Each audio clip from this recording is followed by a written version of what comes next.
பயந்து அவரது திருமைக்கு காத்திருக்கிறவர்களே கர்த்தர் பிரியமாயிருந்தார். அவர் உன் வார்த்தைகளின் கால்பாடுகளை பலப்படுத்தி உன்னிடத்தில் உள்ள பிள்ளைகளை ஆசீர்வதிக்கிறார். அவர் உன் எல்லைகளை சமாதானம் காத்து சிதமான கோதுமையினால் உன்னை திருப்தியாக்குகிறார். புறக்கால்களுக்கு ஜெபம் பண்ணப்படவும்.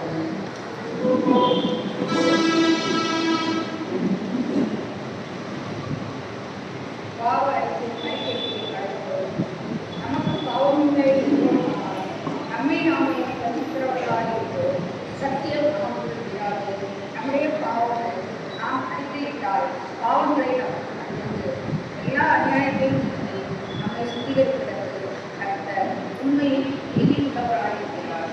பிரியமான சகோதர சகோதரிகளே, நம்முடைய பரமபிதாவாகிய சர்வ வல்லமையுள்ள தேவனுடைய கடலில்லாத தயவினால் இரக்கத்தினால் பாவமன்னிப்பை பெறுவதற்காக நாம் செய்த பலவிதமான பாவங்களையும் அக்கிரமங்களையும் அவர் சமயத்திலே மாயமாய் கரைத்துக் கொள்ளாமல் தாழ்வு சுத்தம் கீழ்ப்படிதல் உள்ள இதயத்தோடு அறிக்கையிட வேதவசனம் கற்பல வார்த்தைகளை நம்மை ஏற்படுவது. நாம் இக்காலத்திலும் தேவனுக்கு முன்பாக நம்முடைய பாவங்களை மனத்தாழ்மையாய் அறிக்கையிட வேண்டும் என்று அவருடைய திருக்கரங்களினாலே நாம் பெற்றுக்கொண்ட மேன்மையான உபகாரங்களுக்காகவும் மிகவும் சிறந்த அவர்களை பிரஸ்தாபம் பண்ணவும் அவருடைய மகா பிரசுத்த வசனத்தை கேட்கவும் நம்மை சரீரத்துக்கும் ஆத்மாவுக்கும் தேவைகளுக்காக வேண்டிக் கொள்ளவும் நாம் கூடி வந்திருக்கிற இந்த தருணத்தில் பாவங்களை அறிக்கை கொள்வது நமது விசேஷித்த கடமையாக இருக்கிறது. ஆகையால் தேவனுடைய சம்பத்தில் நமது தாழ்த்தி நமது குறைகளை அவரிடம் அறிக்கை செய்வோமாக. பாவமன்னிப்பின் தேவன் யாரும் சர்வ வல்லமையும் உள்ள பிதாவே, தப்பிப்போனால் மாடுகளை போல நான்கு மனிதரை விட்டு அனைத்து போனோம். எங்கள் இதயத்தின் யோசனைகளுக்கும் துன்பங்களுக்கும் மிகவும் இறங்கி நடந்தோம். பத்த கற்பனைகளுக்கு விரோதமாக யுத்தம் செய்தோம். செய்யத்தக்க செய்யாமல் செய்யத்தகாததை செய்து வந்தோம். சுத்தமே இல்லை, ஆறு மாடவே தேவனுடைய கத்தாயே மூலமாய் கத்தருக்கு அறிவித்த வாக்குறுதியே இவ்வாக்கியப்படும் குற்றவாளிகளாக இருக்கிறது.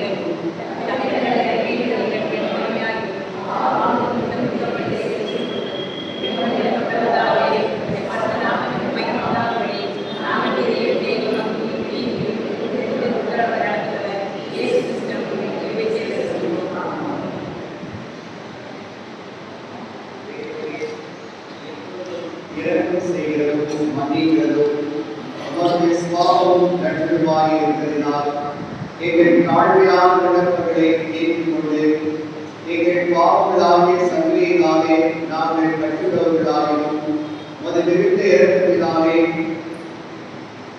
எங்களை கட்டமைத்து விடுதலையாக வேண்டும் என்று எங்கள் மத்தியஸ்தரும் எங்களுக்காக பரிந்து பேசுகிறவருமாகிய இயேசு கிறிஸ்துவுக்கு மகிமை உண்டாக வேண்டி கொள்கிறோம்.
வாசிக்க வேண்டிய சங்கீதம் 119, 153 முதல் 176 வரை. மாறி மாறி வாசிக்க வேண்டிய சங்கீதம் 119 19 சங்கீதம் 153 முதல் 176 வரை. என் உபத்திரவத்தை பார்த்து என்னை விடுவிக்கும் உமது வேதத்தை மறவேன்.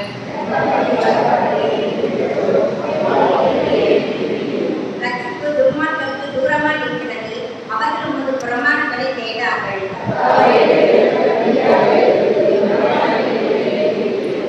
என்னை துன்பப்பட்டிருக்கிறவர்களும் என்னை விரோதிக்கிறவர்களும் அனைவர், ஆனால் உடைய சாட்சிகளை விட்டு விடவே.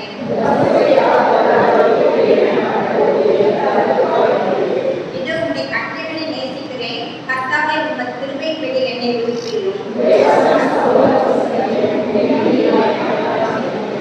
பிரபுக்கள் காரணமில்லாமல் என்னை துன்பப்படுத்தினார்கள், ஆனாலும் என் இருதயம் உமது வசனத்திற்கே பயப்படுகிறது.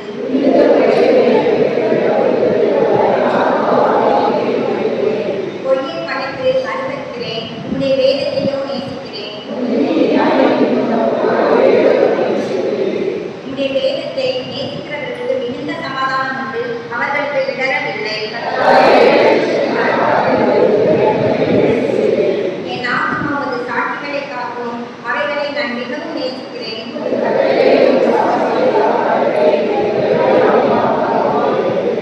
கர்த்தாவே, என் கூப்பிடுதல் உமது சன்னதியில் வருவதாக, உமது வசனத்தின்படியே என்னை உணர்ந்துள்ளவன் ஆக்கும்.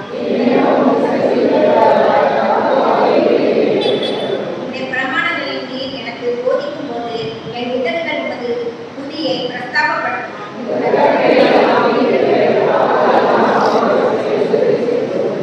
நான் உன்னுடைய கட்டளைகளை தெரிந்து கொண்டபடியால் உமது கரம் எனக்கு துணையாய் இருப்பதாக. என் ஆத்மா உடைத்திட்டு உம்மை துதிக்க கடந்து, உமது நியாயத்திற்கு எனக்கு உதவியாய் இருப்பதாக.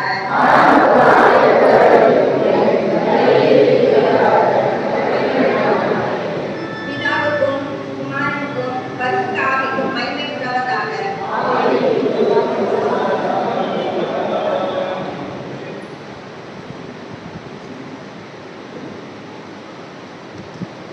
யாரும் சேர்ந்து விசுவாசமாக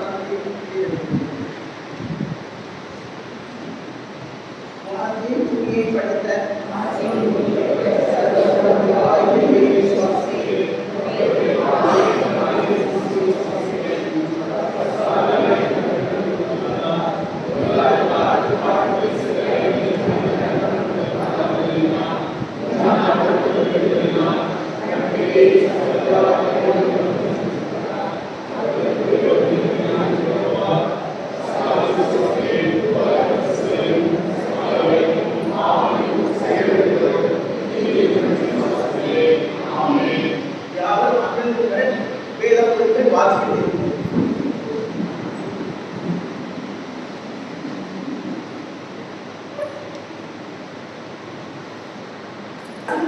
முதலாம் வேத பாடம் 2 ராஜாக்கள் 4ஆம் அதிகாரம் 8ஆம் வசனம் முதல் 17ஆம் வசனம் வரை.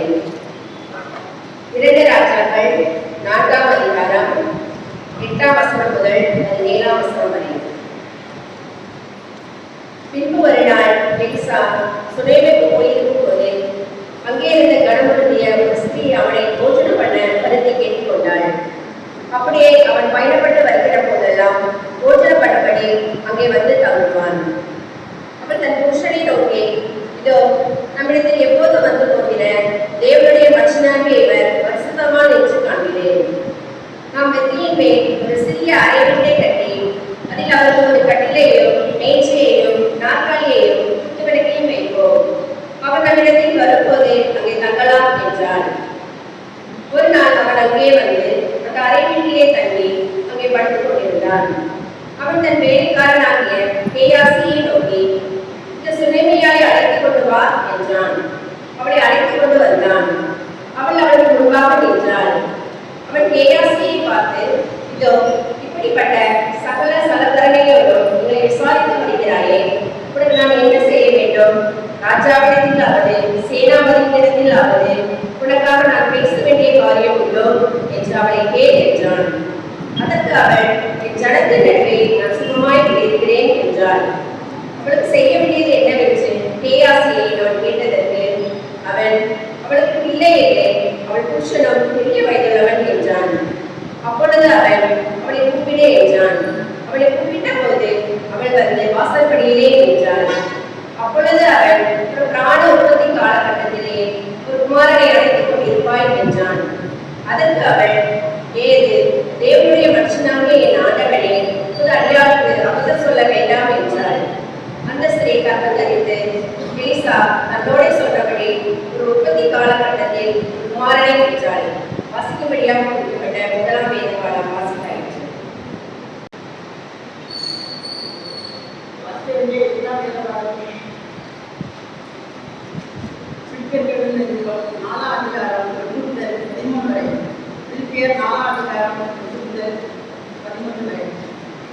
ஆதலால் எனக்கு பிரியமும் வாஞ்சையுமான சகோதரரே, எனக்கு சந்தோஷமும் திடவுமானவர்களே, பிரியமானவர்களே, இந்தபடியே கர்த்தருக்கு நிலைத்திருங்கள்.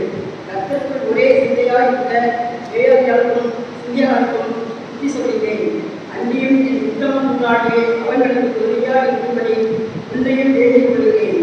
அவர்களிடையே இருந்தவரும் மற்ற உடன்பிறந்தார்களோடு கூட சுவிசேஷத்தில் என்னோட கூட மிகவும் பிரயாசப்பட்டார்கள். அவர்களுடைய நாமங்கள் ஜீவபுஸ்தகத்தில் இருக்கிறது. கர்த்தருக்குள் எப்பொழுதும் சந்தோஷமாயிருங்கள். சந்தோஷமாயிருங்கள் என்று மறுபடியும் சொல்கிறேன். உங்கள் சார்ந்த குணம் எல்லா மனிதர்களுக்கும் இருந்திருப்பதாக கர்த்தர் சமயமாயிருக்கிறார்.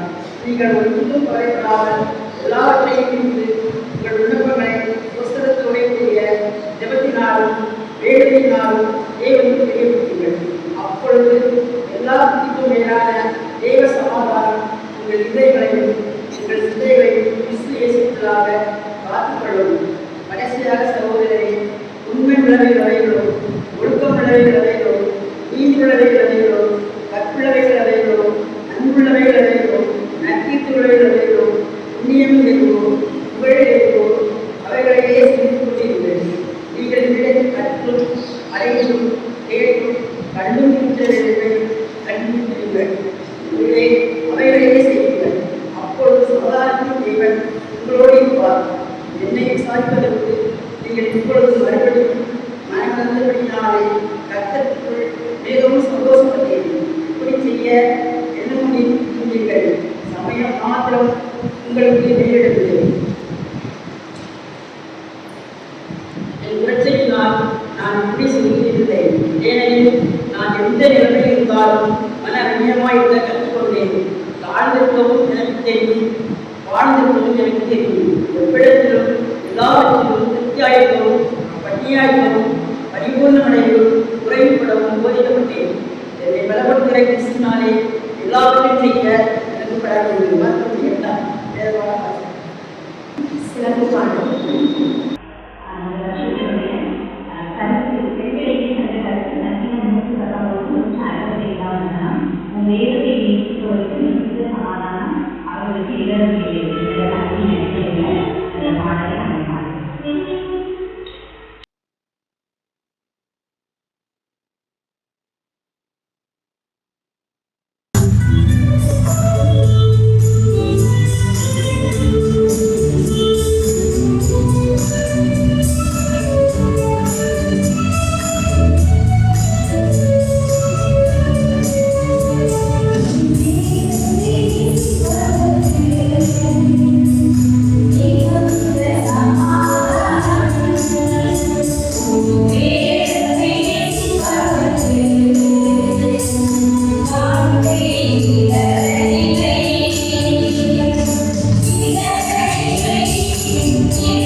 இந்த 2025ஆம் ஆண்டினுடைய திருமண்டல சட்டவாக்கிய பாடலை நாங்கள் முதலாவதாக பாடுகிறோம். அப்புறம் நம்ம சகோதரிகள் ஆக்ஷனோடு பாடுவாங்க, நம்மளும் ஒரு ஆக்ஷன் செய்யலாம். சட்டவாக்கிய பதம் ஏசாயா 58ஆம் அதிகாரம் 12ஆம் வசனம். எல்லாரும் ஒரு இடத்துல எடுத்து வச்சுக் கொள்வோம். ஏசாயா 58ஆம் அதிகாரம் 12ஆம் வசனம். இது நம்ம திருமண்டல சட்டவாக்கிய பாடல்.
தரிசன பூமி ஊழியத்துக்காக மன்றாடுவோம். கிறிஸ்துவ வெற்றி வாழ்க்கைக்கு முதல் தேவை தரிசனமும் தாகமும். இவ்விரண்டும் பிறப்பது வளர்வதும் செவத்தினாலேயே. தமது விசுவாசத்தின் ஆரம்பமும் முடிவும் செவமாகவே இருப்பது நல்லது. தரிசனம் என்பது ஒரு மனிதன் செய்து முடிக்க வேண்டிய ஒரு பணியை அவருடைய மனதிற்குள் உணர்வு மிக்க எண்ணமாக தேவன் ஏற்படுத்தும் இருதய பாரமாகும்.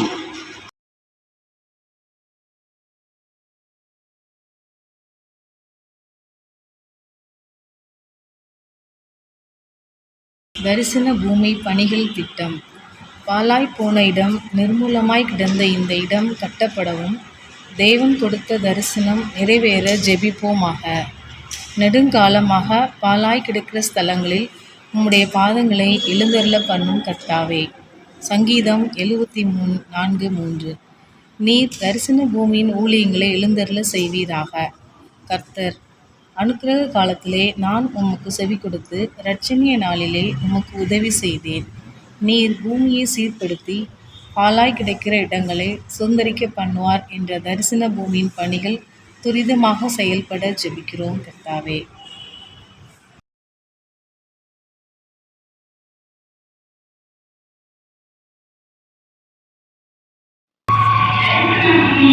சவால்கள் தேவ ஞானினால் தேவ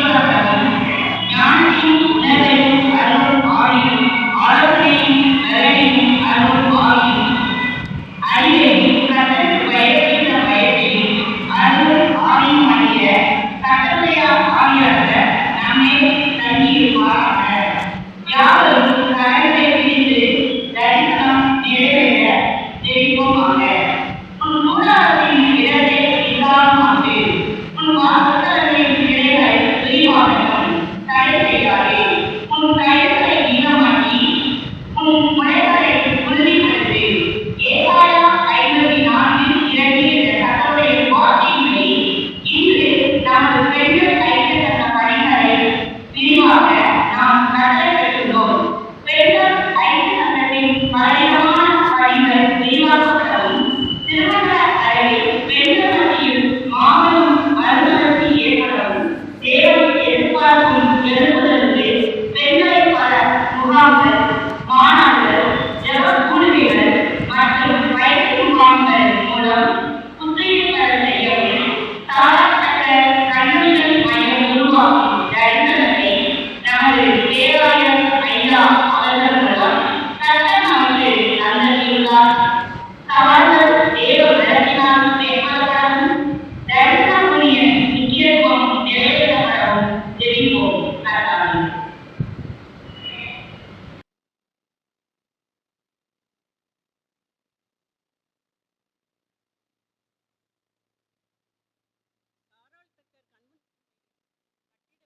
சாராள்தக்க கன்வென்ஷன் மையம் கட்டிடப் பணிகள் மற்றும் திட்டங்கள் தடையில்லாமல் நிறைவேற விரைவில் கட்டிட திட்டத்திற்கு அதிகாரிகளிடமிருந்து அனுமதி கிடைக்கவும் கர்த்தர் உதவி செய்வாராக. எசேக்கியேல் 36:36 கர்த்தராகிய நான் நிர்மூலமானவைகளை கட்டுகிறேன் என்றும் பாழானதை பயிர் நிலமாக்குகிறேன். கர்த்தராகிய நான் இதை சொன்னேன், இதை செய்வேன். இந்த வாக்குத்தத்தம் நிறைவேற ஜெபிப்போம். கடினமான சிக்கல்களுக்கு தீர்வு காண இறைவன் உறுதியானவர்களை பொறுக்கி எடுக்கிறார்.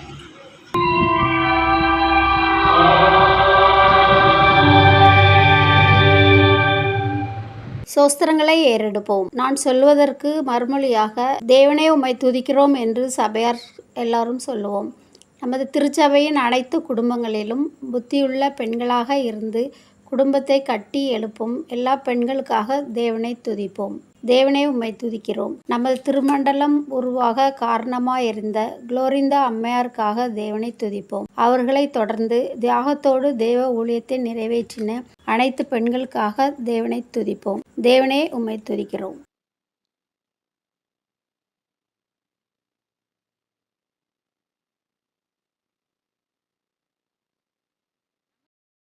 நமது திருமண்டலத்தின் தரிசன பூமி திட்டங்களுக்காகவும் இந்நிலத்தை நமக்கு தந்த சாராள்தக்கர் அம்மையாருக்காகவும் அவர்களோடு துணையாக இருந்த அனைத்து மிஷனரி ஊழியங்களுக்காகவும் தேவனை துதிப்போம்.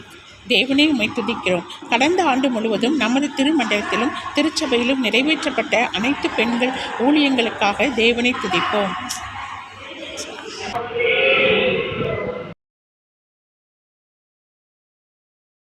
நம்முடைய திருமண்டலத்தில் உள்ள பெண்கள் பள்ளிகள், பெண்கள் கல்லூரி மற்றும் பெண்கள் ஆசிரியை பயிற்சி நிறுவனங்களுக்காக தேவனை துதிப்போம். பெண்கள் ஐக்கிய சங்கம் மூலம் நடைபெறும் சபைமன்ற அளவிலான ஒருநாள் மாநாடு, வருடாந்திர மாநாடு, உபவாச ஸ்தோத்திர கூட்டம், அகில உலக ஜெப நாள், பெண்கள் ஞாயிறு, தலைவியர் பயிற்சி முகாம், விதவைகள் ஆதரவு திட்டம், சுய வேலைவாய்ப்பு திட்டம், மாதர் மகிழ்ச்சி பத்திரிகை ஊழியம், ஆத்தும ஆதாய ஊழியம், பாக்கியமம்மாள் தொழிற்பயிற்சி கூடம், டிடிடிஏ பாக்கியமம்மாள் சிறுவர் இல்லம், குலவணிகர்புரம் தலைமை நல மையம், சாயமலை விதவைகள் ஆசிரமம் போன்ற பல்வேறு ஊழியங்களுக்காக கர்த்தரை துதிப்போம்.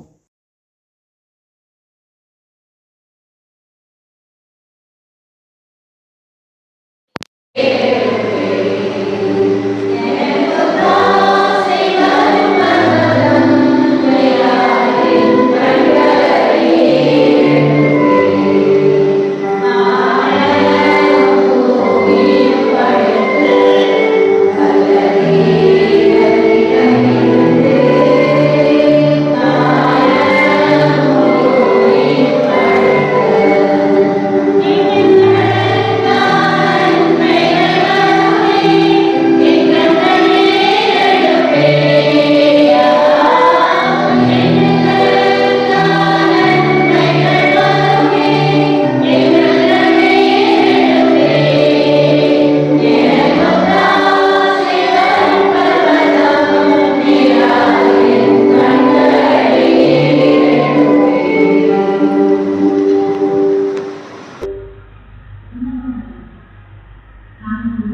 விண்ணப்பங்கள். தென்னிந்திய திருச்சபை பெண்கள் ஐக்கிய சங்க பொறுப்பாளர்களுக்காகவும் நமது திருமண்டல பெண்கள் ஐக்கிய சங்க தலைவி திருமதி ஜாய் பர்னபாஸ் அம்மா அவர்களுக்காகவும் மற்றும் செயலர் பொருளாளருக்காகவும் கர்த்தரை நோக்கி ஜெபிப்போமாக. கர்த்தாவே, எங்கள் விண்ணப்பத்தை கேட்டருளும். நமது திருமண்டலத்தில் உள்ள அனைத்து குருமார் மனைவிகளுக்காகவும் மற்றும் நமது சேகர பெண்கள் ஐக்கிய சங்க பொறுப்பாளர்களுக்காகவும் தேவனை நோக்கி ஜெபிப்போமாக. கர்த்தாவே, எங்கள் விண்ணப்பத்தை கேட்டருளும்.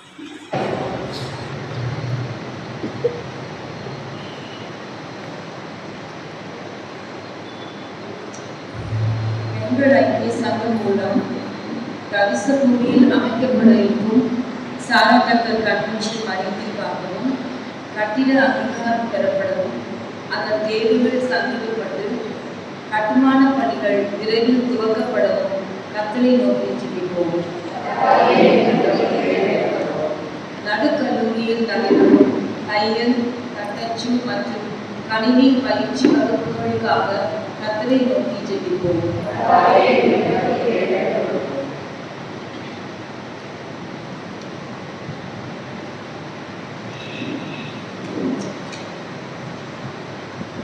பெண்கள் ஐக்கிய சங்கம் மூலம் நடைபெறும் டிடிஏ பாக்கியம் அம்மாள் சிறுவர் இல்லம் மாணவிகளுக்காகவும் அதில் பணி செய்பவர்களுக்காகவும் கர்த்தரை நோக்கி ஜெபிப்போம். பெண்கள் ஐக்கிய சங்கம் மூலம் நடைபெறும் பயிற்சி முகாம்களுக்காக மற்றும் மாதர் மகிழ்ச்சி பத்திரிகைக்காகவும் கர்த்தரை நோக்கி ஜெபிப்போம்.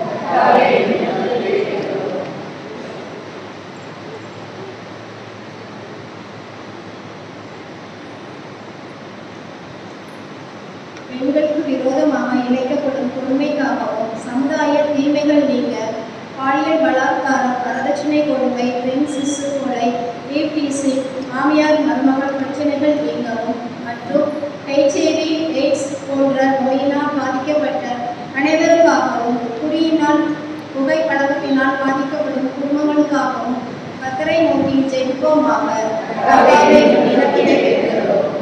யாவரும் சேர்ந்து துதிகளின் மத்தியில் வாசமாய் இருப்பவரே, இவ்வேளையில் நாங்கள் ஏறெடுத்த துதிகளையும் விண்ணப்பங்களையும் ஆண்டவராகிய இயேசு கிறிஸ்துவின் நாமத்தில் ஏற்றுக்கொள்ள வேண்டும் மிகுந்த தாழ்மையோடு வேண்டிக் கொள்கிறோம். ஆமென்.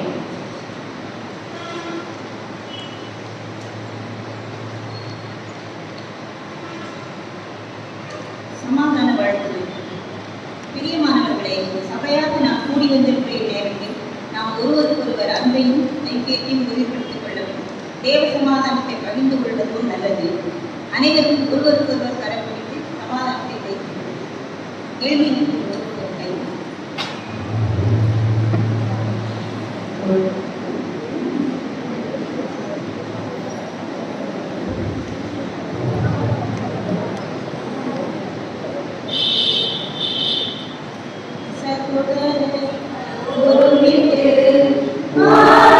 Thank you.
யாவரும் சேர்ந்து ஜெபிப்போம். எங்களை அழைக்கிறவரும் தெரிந்து கொள்ளுகிறவருமாகிய பரமபிதாவே, உமது ஊழியத்திற்காக நாங்கள் சந்தோஷமாக செலவு செய்யவும் செலவு செய்யப்படவும் தக்கதாக உமது வல்ல ஆவியினால் எங்கள் இருதயங்களை நிரப்பியருள வேண்டுமென்று வேண்டிக் கொள்ளுகிறோம். நாங்கள் அன்பிலும் ஐக்கியத்திலும் ஒருமனப்பட்டு எங்கள் குடும்பங்களை பசுத்தத்திலும் சமாதானத்திலும் வழி நடத்தி மற்றவர்களுக்கு நல்மாதிரியாக நடக்க எங்களுக்கு கிருபை செய்தருள வேண்டுமென்று ஆண்டவராகிய இயேசு கிறிஸ்துவின் மூலம் வேண்டிக் கொள்ளுகிறோம். ஆமேன்.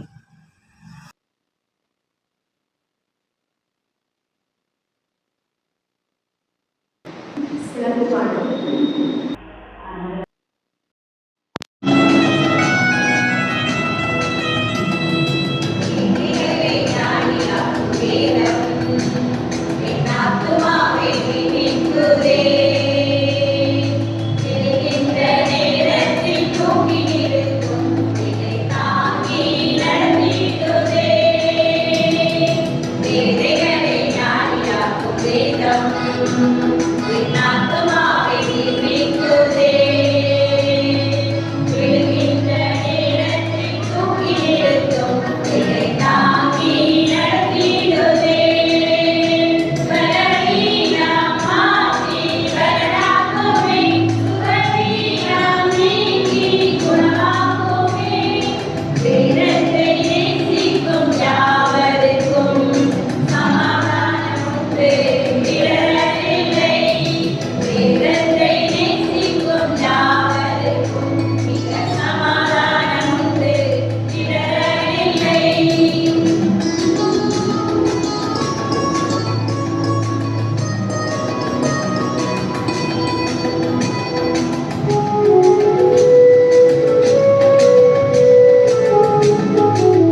ஏசப்பா.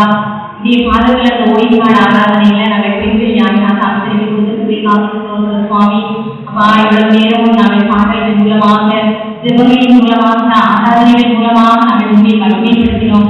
இப்போது கூட சுவாமி வேத வார்த்தைகளை நாங்கள் கேட்கும்படியாக நாங்கள் அமர்ந்திருக்கிறோம். நீ எங்களோடு கூட பேச வேண்டுமாறு ஜெபிக்கிறோம். நீ எங்களோடு கூட இடைவிட வேண்டுமாறு ஜெபிக்கிறோம். நீ வேதத்தின் மகத்துவங்களை சுவாமி எங்களுக்கு சொல்லிக் கொடுக்க வேண்டுமாறு ஜெபிக்கிறோம். அதன்படி நாங்கள் நடக்கிறதற்கு நீங்களுக்கு பலன் கொடுக்க வேண்டுமாறு ஜெபிக்கிறோம். நீ நேரம் முழுவதும் நீ உரிமையை தாண்டி வழியாக ஒப்பு கொடுத்து அர்ப்பணித்து ஜெபிக்கிறோம்.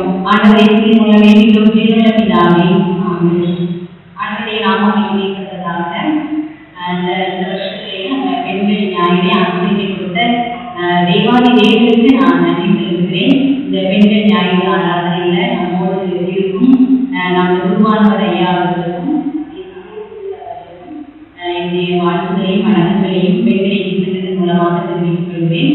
இன்னும் நம்முடைய திருச்சபையில் இருக்கிற அரியான சிறுசிலைகள், மாணவர்கள், ஆண்கள், பெண்கள், பெரியவர்கள் யாவருக்கும் என்னுடைய வாழ்த்துக்களையும் வணக்கங்களையும் தெரிவித்துக் கொள்கிறேன். விசேஷமாக நம்முடைய பெண்கள் ஐக்கிய சங்கத்தார் தலைமையாக, செக்ரட்டரி, ட்ரெஷரராக, இன்னும் பெண்கள் எல்லாரும் சேர்ந்து அவள் ஒரு குடும்பமாக இருந்து அந்த பெண்கள் ஐக்கிய சங்கம் நிறைவேற்றிக் கொண்டிருக்கிறது. அந்த அநேக காரியங்களுக்காக நாங்கள் ஜெபிக்கிறோம். நிச்சயம் ஆண்டவர் எல்லா சபையும் கேட்கிறார் என்ற விசுவாசத்தோடு அருமையாக பெண்கள் ஐக்கிய சங்கத்தில் இருக்கிற மற்றபடி நம்முடைய திருச்சபையில நம்முடைய ஆலய ஆராதனையை கலந்து கொண்டிருக்கிற எல்லா பெண்களுக்கும் என்னுடைய பெண்கள் ஐக்கிய சங்கத்தின் சார்பாக நாளே என்னுடைய வாழ்க்கையும் வணக்கங்களையும் தெரிவிக்கின்றேன். அருமையாக இந்த நாளில் பெண்கள் ஞாயிறாக ஆசிரியர் கொண்டிருக்கிறோம். நம்முடைய திருமண்டல பெண்கள் ஐக்கிய சங்க தலைவியாக நமது பேராயர் அம்மா தேர்வு கொண்டிருக்கிறாங்க. அவர்களோடு இணைந்து திருமண்டல பெண்கள் ஐக்கிய சங்க செக்ரட்டரி அண்ட் ட்ரெஷரர், இன்னும் அவர்களோடு சேர்ந்த ஊழியர்கள் எல்லாரும் அந்த ஊழியத்தை நிறைவேற்றி கொண்டிருக்கிறாங்க. நம்முடைய பெண்கள் ஐக்கிய சங்கங்களையும் பெண்கள் ஐக்கிய சங்க தலைவி, நம்முடைய ட்ரெஷரர், நம்முடைய செக்ரட்டரி, இன்னும் அவர்களோடு கை கோர்த்து தோள் கொடுத்து ஜெபிக்கிற, எல்லா விதத்திலும் உதவி செய்கிற எல்லா பெண்களையும் ஆண்டவர் நமக்கு தந்திருக்கிறார். நிச்சயமாகவே நம்முடைய பெண்கள் ஆசீர்வதிக்கப்படுவாங்க. நம்முடைய குடும்பங்கள் எல்லாருடைய குடும்பங்களும் நிச்சயமாக ஆசீர்வதிக்கப்படும் என்பதில் எந்த விதமான சந்தேகம் இல்லை. அதனால நம்முடைய திருமண்டல சட்ட வாக்கியத்தை ஏற்கனவே 58-12 அருமையான நம்முடைய சகோதரிகள் பாடல்களை பாடி ஆக்ஷன் சாங்காக இந்த பாடலை பாடினாங்க. உன்னிடத்தில் இருந்து தோன்றினவர்கள் ஊர்வமுறை பாடாய்கிறவர் தலைகளை கட்டுவார்கள், தலைமுறை தலைமுறையாக இருக்கும் அஸ்திவாரங்களே நீ கட்டுவாய் என்பது நம்முடைய திருமண்டல சட்ட வாக்கியம். நம்முடைய பெண்கள் ஐக்கிய சங்க திருமண்டல பெண்கள் ஐக்கிய சங்கத்தினுடைய சட்ட வாக்கியம் நம்ம பாடலாக பாடினோம். சங்கீதம் 119ஆம் அதிகாரம் 165ஆம் வசனம். உன்னுடைய வேதத்தை நேசிக்கிறவர்களுக்கு மிகுந்த சமாதானம் உண்டு, அவர்களுக்கு இடரவில்லை. இந்த கருத்தின் அடிப்படையில நம்ம பாடலை பாடினோம். இந்த வருஷம் திருமண பெண்களை இயக்கத்தினுடைய கருத்து வேதத்தின் ஆண்டு என்று சொல்லப்பட்டிருக்கிறது. அதனால அதிகமாக வேதத்தை வாசிக்கவும், சிந்திக்கவும், அதை குறித்து அதிகமாக தியானிக்கவும் இந்த வருஷத்துல அழைக்கப்பட்டோம். கடந்த வாரம் நம்ம குருவானவரையா திருப்பையும் பெண்கள் இதன் கிருஷ்ணன் என்ற தலைப்பில் போராடி பற்றி மாற்றியிருக்காங்க. இந்த நாளில் நம்ம பழைய ஏற்பாடு செய்து பாடமாக வாசிச்சிருக்கீங்க. சூரியன் 3 சூரியன் யாழ் என்ற ஞான பார்க்கலாம் என்று அழைக்கப்பட்டு அடுத்த நிச்சயம் நம்ம கூட இருந்து நம்மை வழிநடத்துவதாக. அதற்கான வேத பகுதி 2 நாட்கள் 4ஆம் அதிகாரம் 8ஆம் வசனத்திலிருந்து அந்த 27ஆம் வசனம் வரை இந்த சம்பவத்தை நம்ம யாரும் எடுத்துக்கொள்வோம். 2 நாட்கள் 4ஆம் அதிகாரம் 8ஆம் வசனத்திலிருந்து இந்த பகுதியில் நம்ம என்ன செய்வோம், இந்த சம்பவத்தை நம்ம பார்க்க போகிறோம். முதலாவதாக இந்த சூரியன் என்பது இஸ்ரேலுக்கு அருகில் இருந்த ஒரு ஊராக காணப்பட்டது. அதில் 8ஆம் வசனம் 9ஆம் வசனத்தில் நம்ம பார்க்கிறோம். எலிசா தீர்க்கதரிசி ஊழியத்தின் நிமித்தமாக அதிக நாட்கள் இந்த சூனேம் ஊருக்கு என்ன செய்யறாரு, கர்மேல் அவர் இருக்கிறது எலிசா தீர்க்கதரிசி இருந்தது கர்மேல் பர்வதம். கர்மேல் பர்வதத்தில் இருந்து அருமையான இந்த சூனேம் ஊருக்கு ஊழியம் செய்யும்படியாக, தீர்க்க தரிசனம் சொல்லும்படியாக, மக்களை வழிநடத்தும்படியாக, மக்களிடம் ஆண்டவருடைய வார்த்தைகளை சொல்லும்படியாக இந்த எலிசா தீர்க்கதரிசி அடிக்கடி இந்த சூனேம் ஊருக்கு வந்து செல்வது. அங்க ஒரு ஸ்திரீ என்ன செய்யறாங்க இருக்கிறாங்க. அந்த ஸ்திரீயை குறித்து சொல்லப்படும் போது 8ஆம் வசனத்துல சொல்லியிருக்கு, கனம் பொருந்திய ஒரு ஸ்திரீ என்று என்ன சொல்லப்பட்டிருக்கிறது. அருமையான அந்த ஸ்திரீக்கு ஒரு கணவர் இருக்கிறார். அந்த கணவர்கிட்ட சொல்றாங்க அம்மா 9ஆம் வசனத்துல, அவள் தன் புருஷனை நோக்கி, இதோ நம்மிடத்தை எப்போதும் வந்து போகிற தேவனுடைய மனுஷனாகிய பரிசுத்தவான் என்று காண்கிறேன் அப்படின்னு சொல்றாங்க. ஏன்னா அந்த எலிசா தீர்க்கதரிசி ஊழியம் செய்யறாரு, ஆண்டவரை பத்தி சொல்றாரு, ஆண்டவருடைய வார்த்தைகளை அவங்க எழுதியிருக்கிறாரு.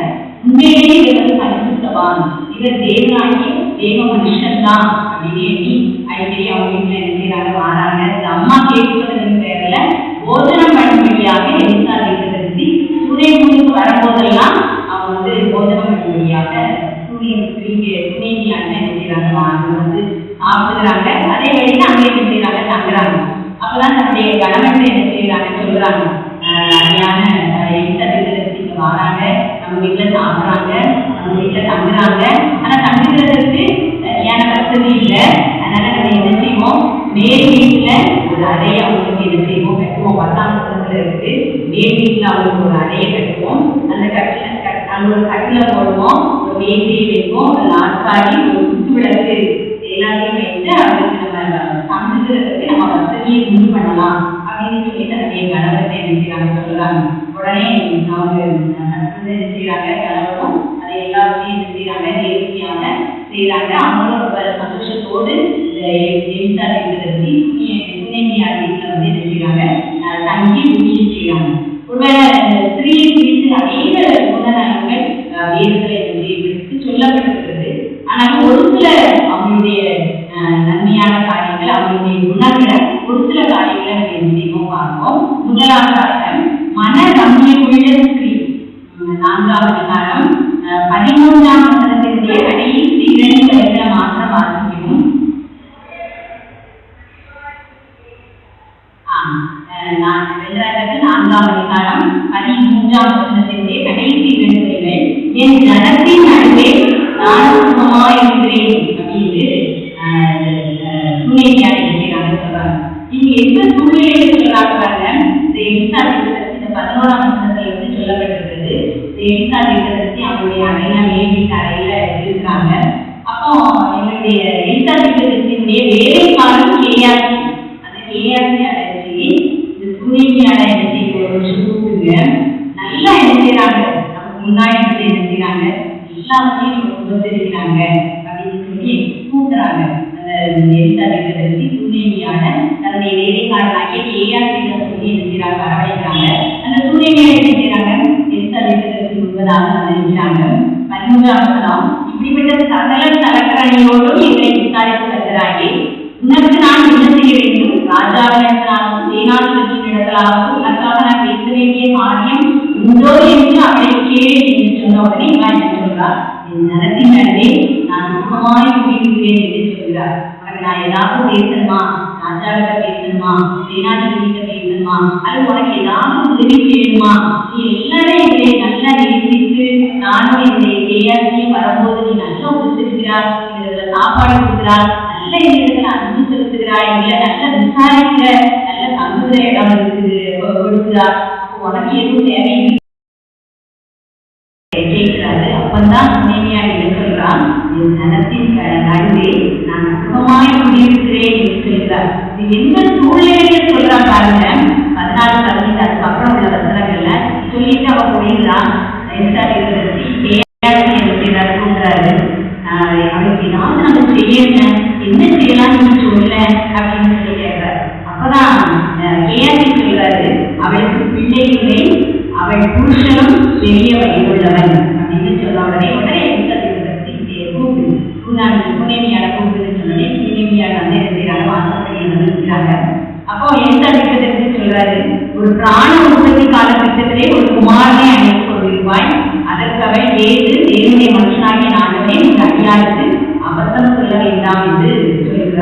அந்த ஸ்திரீ கர்ப்பம் தரித்து எலிசா தகவலை சொல்வதை ஒரு விபத்து காலகட்டத்திலே ஒரு குமாரனை பெற்றார் என்று சொல்லப்படுகிறது. கூட்ட உடனே வருகிறான், ஒரு குமாரனை பெற்றெடுப்பார். ஆனா இவ எதை பார்க்கிறான்?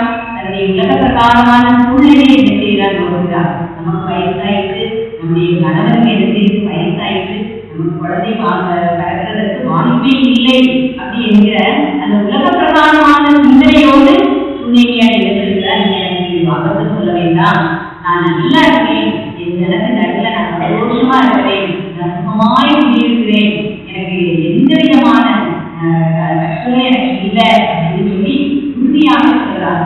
ஆனா அந்த எல்லா இருக்கிறாரு, நமக்கு குழந்தை கண்டிப்பா என்ன செய்யும் நடக்கும் அப்படின்னு சொல்லி அவரோட வாழ்க்கை இருக்கிறாரு, அனுப்பிடுறாரு.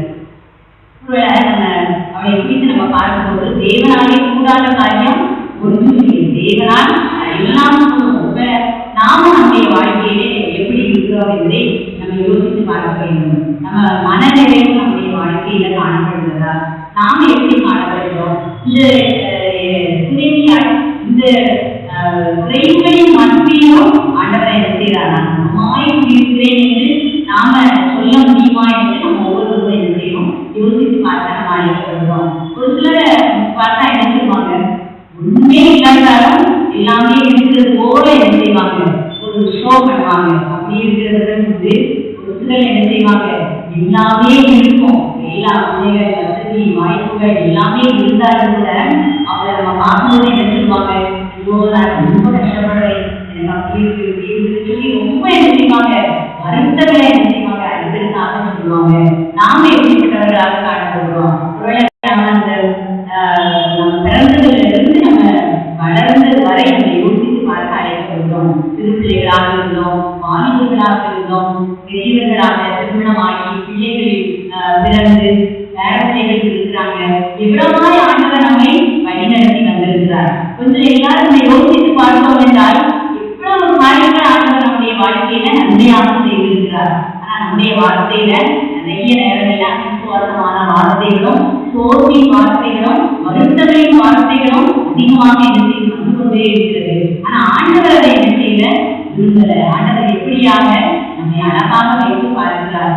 எந்த நேரத்திலையும் பின்னாடி உள்ள காரியங்கள் ஒவ்வொன்றாக நம்ம நினைச்சு பார்த்தோம் என்றால் எவ்வளவு அதிசயமாக ஆண்டவர் நம்மை நடத்தி வந்திருக்கிறார். போக்குவரத்து, பணியின் காரியங்கள், நம்முடைய பிள்ளைகளுடைய வாழ்க்கைகள், நிறைய காரியங்கள், நம்ம எண்ணி முடியாத அநேக அற்புதங்களையும் அதிசயங்களையும் ஆண்டவர் நம்முடைய வாழ்க்கையில செய்து நம்மளுக்கு ஜீவனை கொடுத்து ஆண்டவருடைய ஆலயத்துல சுகமாக ஆண்டவரை ஆராதிக்கும்படியான சட்டங்களை நமக்கு கொடுத்திருக்கிறார். இதற்காக நம்ம என்ன செய்யணும்? ஒவ்வொரு நாளும் புண்ணியங்களை போல நம்ம என்ன சொல்லணும்? என் நலத்தின் நடுவே நான் சுகமாய் இருக்கிறேன் என்று நம்ம என்ன செய்யணும்? விசுவாச அறிக்கை பண்ண நாம அழைக்கப்படுகிறோம். ஒருவேளை அந்த பிலிப்பியர்ல அன்னைக்கு வேத பகுதியில நம்ம வாசித்தோம். பவுல் அழகாக சொல்கிறார் சபைக்கு. பிலிப்பியர் 4ஆம் அதிகாரம் 11ஆம் வசனத்துல இருந்து ஒரு சில வசனங்களை வாசிப்போம். பிலிப்பியர் 4ஆம் அதிகாரம்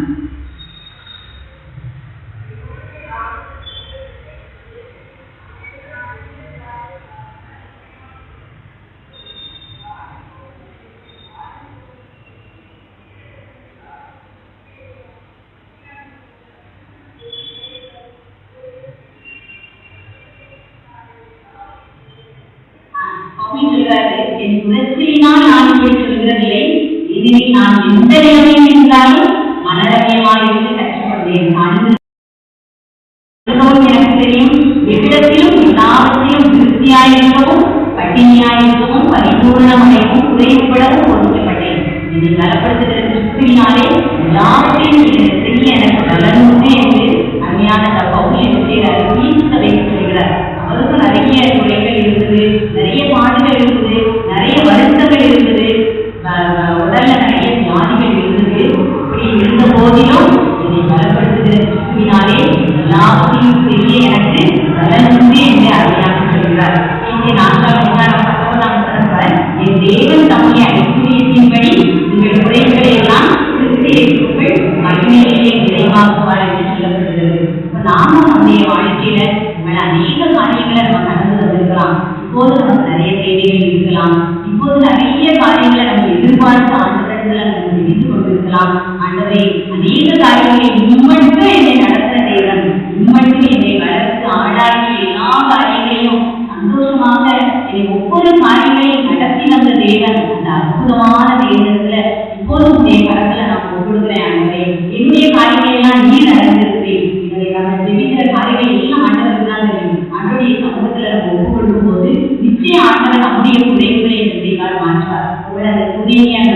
அவிசுவாசமா தான் இருந்தாங்க.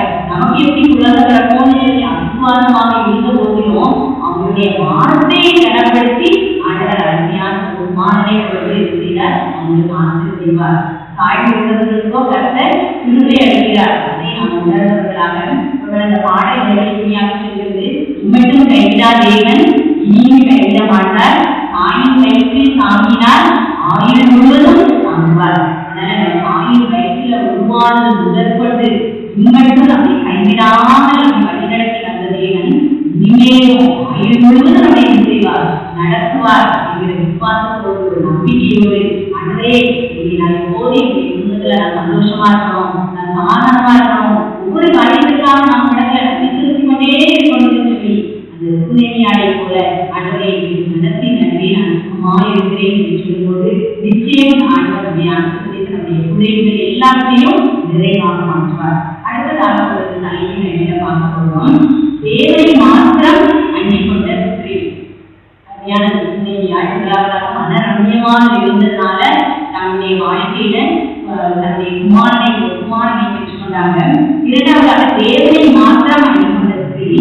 என்னுடைய வேத பகுதி 18ஆம் வசனத்திலிருந்து 4ஆம் அதிகாரம் 18ஆம் வசனத்திலிருந்து 37ஆம் வசனம் வரை சொல்லப்பட்டிருக்கிறது. இதை நான் கொஞ்சம் ஷார்ட்டா என்னுடைய சம்பவத்தை மட்டும் நான் சொல்லியிருந்தேன்.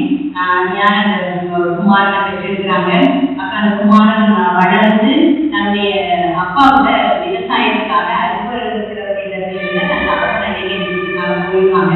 அப்ப தலை நோக்கிறது, தலை வலிக்குதுன்னு சொன்னோடனே அவங்களுடைய கடன் வந்து என்ன செய்யறாங்க, தன்னுடைய பிள்ளையை வீட்டுக்கு அனுப்பிவிடுறாங்க. வேலைக்காரங்க ஏதோ தலையை வலிக்குதுன்னு சொல்லலாம் அப்படின்னு சொல்லி அனுப்பிவிடுறாங்க. வேலைக்காரங்க என்ன செய்யறாங்க, ஸ்ரீனிடத்துல வந்து என்ன செய்யறாங்க விட்டுறாங்க. அந்த ஸ்ரீனுடைய மடியிலே இருந்து கல்யாணம் மட்டும் இருந்து அந்த குமாரன் 1 வருஷம் கழிச்சு பெற்றெடுத்த அந்த குமாரன் தாயுடைய மடியிலே இருந்து என்ன செய்யறாங்க, செத்து போகிறாங்க. உடனே அம்மா என்ன செய்யறாங்க, குழந்தையை கூட்டிக் கொண்டு வேலைக்கரை உடனே யாருக்கு நோக்கி போறாங்க. எரிசா தேசத்திற்கு கர்மேல் பர்வதம் அவர் மலையில் இருக்காரு. இந்த காவியில் இருக்கிறாங்க. இந்த இடத்துக்கு பர்வதத்தை எடுக்கிறாங்க. வேலைக்காரர் கழுதை எல்லாத்தையும் ஆயிரத்தி கடந்து போறாங்க. அப்ப அவங்களுடைய புருஷன் வந்து கேட்கிறாரு, ஏமா இன்னைக்கு ஓய்வு நாள்கள் அம்மாவாசி இல்லை, அப்ப அந்த நேரத்துல அவங்க கடந்து செல்வாங்களா இருக்கும், ஏமா இன்னைக்கு போற என்ன? அப்பவும் என்ன சொல்றாங்க, அதெல்லாம் ஒண்ணும் இல்லை, எல்லாம் சரிதான், நான் என்ன செய்யறேன், போயிட்டு வரணும் அப்படின்னு சொல்லிட்டு அவங்க கடந்து போறாங்க. இவங்க மேல மலையில இருந்து கேயாசி எடுத்ததையும் அவங்களுடைய வேலைக்காரர் கேயாசி என்ன செய்யறாங்க பார்த்துட்டாங்க. கீழே யாரோட 2 பேர் என்ன செய்யறாங்க, கண்டையில பிரயாணம் பண்ணி வந்து இருக்கிறாங்க.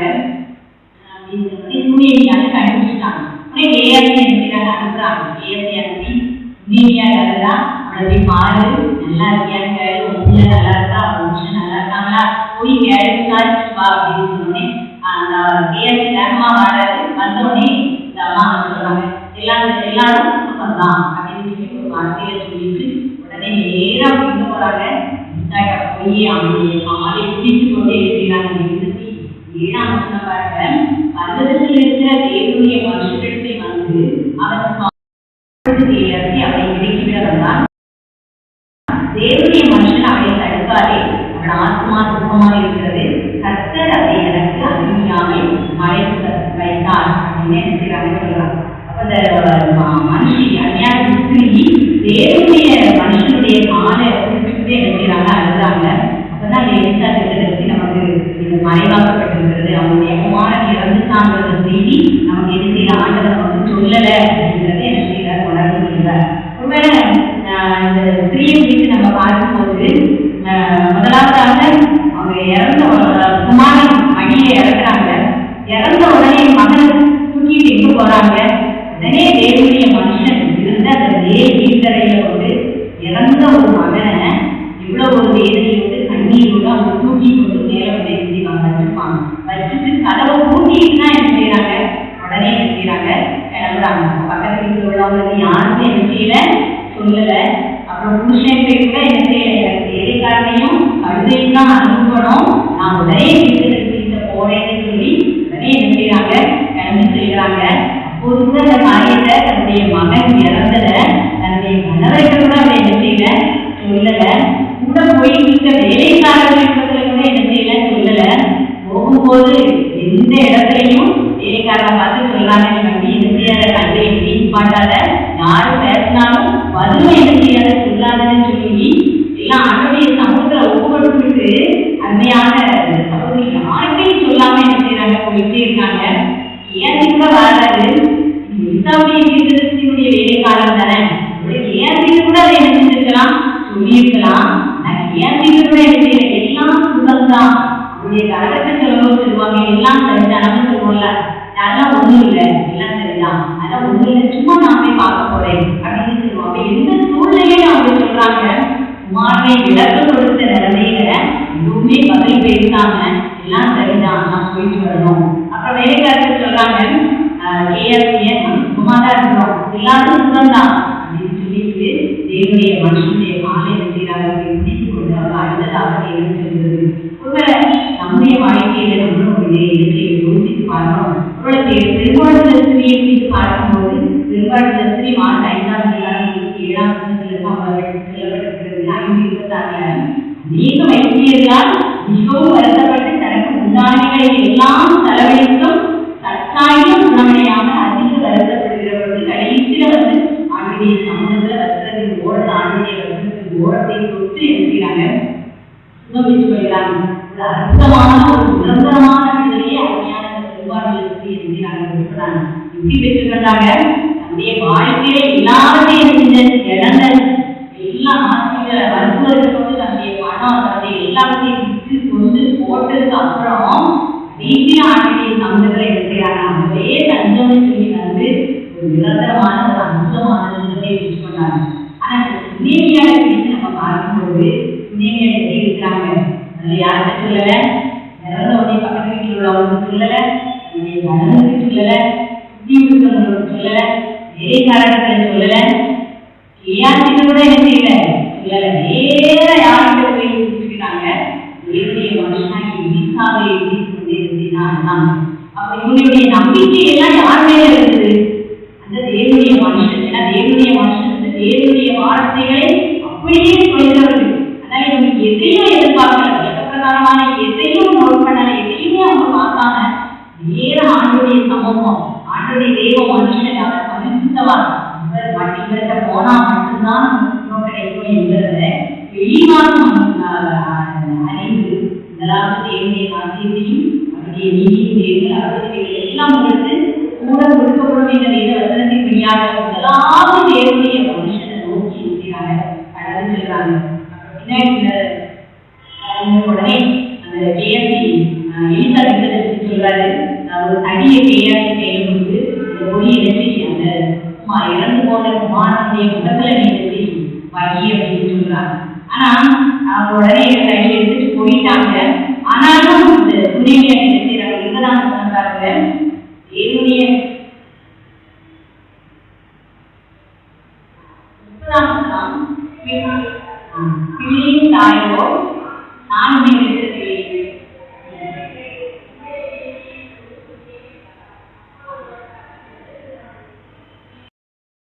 பிள்ளையின் தாயோ நானுமே விடுதலை என்று கர்த்தரின் ஜீவனையும் உடைய ஜீவனையும் கொண்டு சொல்கிறேன் என்றார். கேயாசி முன்னாடி போயாச்சு, கேயாசியை தான் நீ போய் தனியை வைக்கி மகன் எழுதிடுவான்னு சொல்லி விடுதலை சொல்றாரு. ஆனா இவங்களுடைய நம்பிக்கை யார் மேல இருக்குது, இந்த கேயாசி மேல கொஞ்சம் தான் நம்பிக்கை செய்யல. இல்ல மகனை எழுப்பணும்னா யாரால தான் முடியும், இந்த தீர்க்கதரிசியினால மாத்திரம்தான் முடியும், அந்த தேவனுடைய மனுஷனால மாத்திரம்தான் முடியும்னு சொல்லி நானுமே விடுதலை நீங்க தான் வரணும் அப்படின்னு சொல்லி அவங்க வந்து அழைச்சிட்டு போறாங்க. அது முன்னாடி எலிசா போய் என்ன செய்யறாரு, கையை வச்சு பார்த்து திரும்பி வந்துட்டாரு. பிள்ளை என்ன செய்யல, எழும்பல, பிள்ளைக்கு சத்தம் இல்லை உணர்ச்சியும் இல்லை அப்படின்னு சொல்லி அவர் திரும்ப வந்துட்டாரு. இதுல என்ன செய்யறாரு, எலிசா திரும்பி போய் கர்த்தரை நோக்கி ஜெபம் பண்ணி அப்புறம் அந்த பிள்ளையின் மேல அனல் உண்டாக்கி ஜெபிக்கிறாரு. அந்த பிள்ளை வந்து 7 தடவை தும்பி கண்களை செய்கிறார்கள். உடனே செய்கிறாங்க அவர் பிள்ளையை கையில் கொடுக்குறாரு.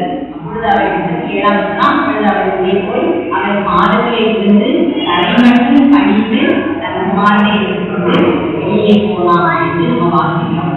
கடைசி வர இறுதி மூச்சு வர யாருடைய கருத்துல தான் ஒப்புட்டாங்க, ஆண்டவருடைய கருத்து தான், தேவனுடைய மனுஷன் தான். அந்த ஆண்டவர் சொல்கிற வார்த்தைகளை கேட்டு செயல்படுகிற அருமையான தீர்க்கதரிசி. எல்லாமே தேவனுடைய மனுஷன், தேவனுடைய மனுஷன் ஆண்டவர்தான் தஞ்சம் தஞ்சம்னு சொல்லி ஓடி போனதுனால குமாரனை திரும்ப எழுதினாங்க. பெற்றுக்கொண்டு சந்தோஷமாக ஆண்டவரை நன்றி செலுத்தி எழுதினாங்க. திரும்பினாங்க. யோபு சொல்றாரு, எனக்கு குறித்திருக்கிறதை கர்த்தர் நிறைவேற்றுவார் என்று சொல்லப்படுகிறது. எனக்கு இருக்கிறதை காட்டிலும் உங்களில் இருக்கிறவர் பெரியவர். மனுஷனை நம்புவதை பார்த்திலும் கர்த்தர் பேரில் கற்றுதலாக இருப்பதே நல்லா. ஆண்டவரை நம்முடைய நாமும் நம்முடைய வாழ்க்கை ஆண்டுடைய சமூகத்தில் நாம எப்படிப்பட்டவர்களாக காணப்படுகிறோம். மனுஷனை பார்த்து நம்ம காணப்படுகிறோமா அல்லது ஆண்டுடைய வானத்திலே தேவனுடைய வார்த்தையை தேவனை பார்த்து நம்ம காணப்படுகிறோமா?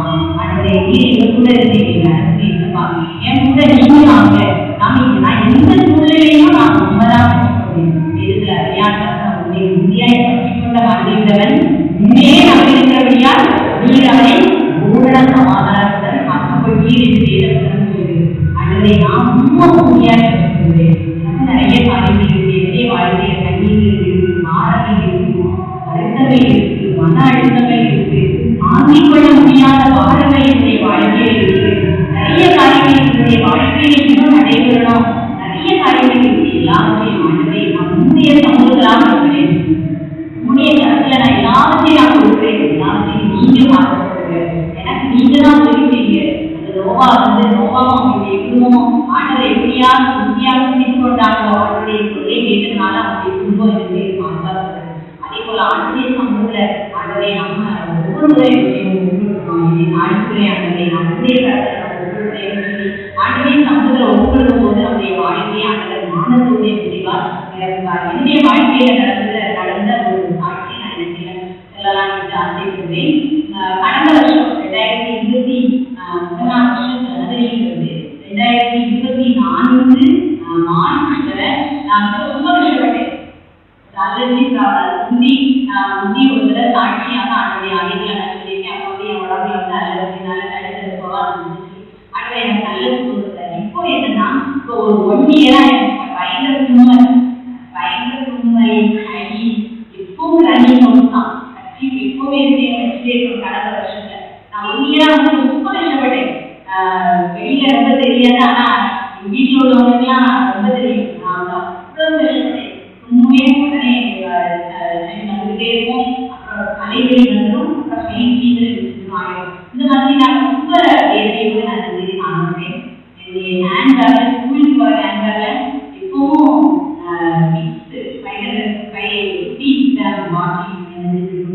இருக்கும், பேரண்ட்ஸ் இருக்கும். அடுத்தது சிட்ரஸ் அது எப்பவுமே நான் வச்சிருக்கேன். அப்புறம் 2 சர்டிஃபிகேட் வச்சிருக்கேன். ராயலோட எக்ஸ்ட்ரா வச்சிருக்கேன். அந்த அளவுக்கு எனக்கு சுட்டுக்கிட்டே இருக்கும்.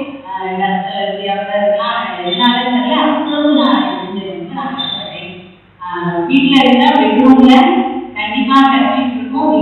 டப்பா இங்கேயே இருக்கும். அப்புறம் கிச்சன்ல கண்டிப்பா ஒரு டர்க்கி சமையல் முறையில் இருக்கும். 1 2 இருக்கும். சமையல் கூட ஆரம்பிச்சேன். எந்த சூழ்நிலை எடுத்தாலும் உடனே தும்பல் வரும். வெங்காயம் குடிச்சோடனே அந்த கண்ணீர் வரும்ல, அதே ஆரம்பிக்கிற தண்ணி தான் மூக்கிலே கண்ணீரே வர்றது அப்படியே பேசிக்கிற தொடர்ந்துட்டே இருக்கேன். அப்படி குடிச்சிட்டு நிறுத்துமே, கூட்டிட்டு போவேன். போனே பேரஸ்டமால் போடுவேன், சாப்பிட்டு நிறுத்துவேன். போடுவே மிக்ஸை நல்லா போட்டு ஃபுல்லாக எக்ஸை நல்லா பிடிச்சி ஆக்டிவாக இருந்துச்சு. சாயந்தரம் வந்தோடனே எழுதிக்கிறேன். படிச்சுக்கிறேன். அதோட கிளாஸ் தான். அப்புறம் நைட் 8 தான் எழுதி நான் அதை நைட் டின்னர்லாம் பார்த்து இப்படி என்னுடைய வாழ்க்கை ரொம்ப ஒரு கஷ்டமான சூழ்நிலையில நான் இருந்தேன். கடந்து கொண்டேன். அப்போ நான் நினைப்பேன், கடவுளே என்னுடைய நேரம் எல்லாம் வீணா போகுது. நான் சாயந்தரம் ஃபுல்லாக தூங்கியே எடுத்துருக்கேன், கழிச்சிருக்கேன். ஏன்னா அங்கே வந்து டேப்லெட் போட்டு வர்றதுனால இங்கே வந்தோடனே எனக்கு வீட்டில் பழகிறேன். அப்போ நான் யோசிப்பேன், நேரம் எல்லாம் நம்ம வீணாக்கி இருக்கோம். இப்படி படுத்தே நம்முடைய உடல் சதவீதத்திலேயே நம்ம என்ன செய்யணும், எவ்வளவு காரியங்களை நம்ம பொருளாமல் இருக்கிறதே. அதுவே எனக்கு கொடுத்த தாங்கன்னு சொல்லி ஒவ்வொரு நேரம் என்ன எடுத்துட்டே தான் இருப்பேன். அதே சிலரை கை கீழே போட்டு கை கீழாயிரும். அந்த மாசத்துல ஒரு நாள் வேறாத பற்றி கண்டிப்பா போயிடுவேன். இது போய் பார்த்தீங்கன்னா மாசம் என்னுடைய பேர் வந்து என்ட்ரி ஆயிடும். அந்த அளவுக்கு அவங்க டாக்டர் பார்ப்பாங்க. பார்த்து முந்தின நாள் முதலே இன்டர்வியூல தான் வந்துருக்கீங்க அப்படின்னு அலர்ஜி ப்ராப்ளம் தான் வந்துருக்கீங்க. உடனே டாக்டர் சொல்லுவாங்க, நீங்க தான் அதை என்ன செய்யணும், சரிப்படுத்திக்கிறோம். உங்களுக்கு எதுல அலர்ஜி ஆகுங்கிறத நீங்க தான் கண்டுபிடிச்சு என்ன செய்யணும், அதை சரி பண்ணணும் அப்படின்னு சொல்லுவாங்க. ஏசி ரொம்ப நீங்க பயன்படுத்தக்கூடாது அப்படின்னாங்க. ஏசி வீட்டுல இருக்கு, யாராவது 2 வருஷம் வீட்டுல இருக்கோம், 4 நாளைக்கு ஏசி இருக்காது பாடிக்குள்ள. ஏசி என்ன செய்ய மாட்டோம், ரொம்ப பயன்படுத்துறது ஏசி பயன்படுத்துறதே கிடையாது. அதனால வந்து எனக்கு வாய்ப்பே இல்லை அப்படின்னு மாசம் என்ன செய்யணும், ஆகிட்டே இருக்கு. ஸ்கூல்ல இருந்து நேரம் என்ன செய்யணும், அப்படியே வீட்டுக்கு போய் ஹாஸ்பிட்டல்ல காமிச்சுன்னா ஐயா சொல்லி நான் ஹாஸ்பிட்டல் இருக்கேன், நான் காமிச்சுட்டு வரேன் அப்படின்னு சொல்லி அந்த அளவுக்கு நான் ரொம்ப பலவீனப்பட்டு காணப்பட்டிருந்தேன். அப்புறம் அந்த 2024 மார்ச் மாதம் இந்த வேண்டி வந்து பிப்ரவரி மார்ச் வந்து அவங்க பொறுத்தனையோட சொன்னேன். அன்றைய நான் ரொம்ப கஷ்டப்படுறேன். தலைவலி வந்தாலும் நிறைய பயங்கர தலைவலி 3 பேக்ஸமா நினைச்சேன். நான் போடுவேன் தலைவலிக்கு 3 பேக்ஸமா போடுவேன். மிட் நைட் 12 மணிக்கெல்லாம் ரெகுலரா வந்து பயங்கர தலைவலி வந்து 12 மணிக்கு தேடாத வைக்கணும். மிட் நைட் எழுதிடும் போயிருக்கோம், போய் யூஸ் பண்ணிக்கலாம் இருந்தோம். அப்புறம் இன்னொரு நிறையா தகுந்த பாப்பா தான் எனக்கு கூட்டிட்டு போனேன். பயங்கர ஹைட்டர் பாப்பா சர்ச்சுக்கு போக வேண்டாம். அப்பா கேட்டாங்கல்ல, நீ ஆஸ்பத்திரி கூட்டிட்டு போ அப்படின்னு சொல்லி அப்பா எனக்கு ஆஸ்பத்திரி மரத்தான் எங்கேயே போட்டு தண்ணியோ இவ்வளோ பெரிய கிளாஸ்ல சூடு தண்ணி போட்டு இதெல்லாம் போட்டு குடிக்கா. நான் பயங்கர தலைவலியில இருக்கேன், குடிக்க முடியல. அப்புறம் தலைக்குள்ள என்ன இருக்கும் தப்பிட்டா உடனே எனக்கு முடியல. நேரம் போமா ஆட்டோ எடுத்துக்கோ, ஆட்டோ எடுத்துக்கோ. நான் அப்படியே போனா அந்த அதுக்கப்புறம் ரோட கிராஸ் பண்ணி ஒரு ஆட்டோ எடுத்து என்னை கூட்டிட்டு போயிட்டா. போய் ஹாஸ்பிட்டலே அட்மிட் பண்ணிட்டா. அதான் டாக்டர் போனா என்னம்மா இவ்வளவு என்ன தலையில வச்சிருக்கீங்க, யாருமா இவ்வளவு தனியா அவளுக்கு என்ன அம்மாவுக்கு எப்படியாவது தலையில சரியா இருக்கிறதுல இவ்வளவு என்ன தலையில என்ன முடியுமாதான் போயிருந்தீங்க. அப்புறம் அங்க அட்மிட் பண்ணி 3 years ஹாஸ்பிட்டல் ஐயா எனக்கு கம்மி முடிச்சுன்னா எனக்கு ஃப்ரீயா ஹாஸ்பிட்டல் வந்தாங்க. அப்புறம் கை கெட்டே தாங்க முடியாத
கர்த்தரை தேடுகிறவர்களுக்கோ ஒரு நன்மையும் குறைவு வராது. ஆண்டவர் மாத்திரம் தான்.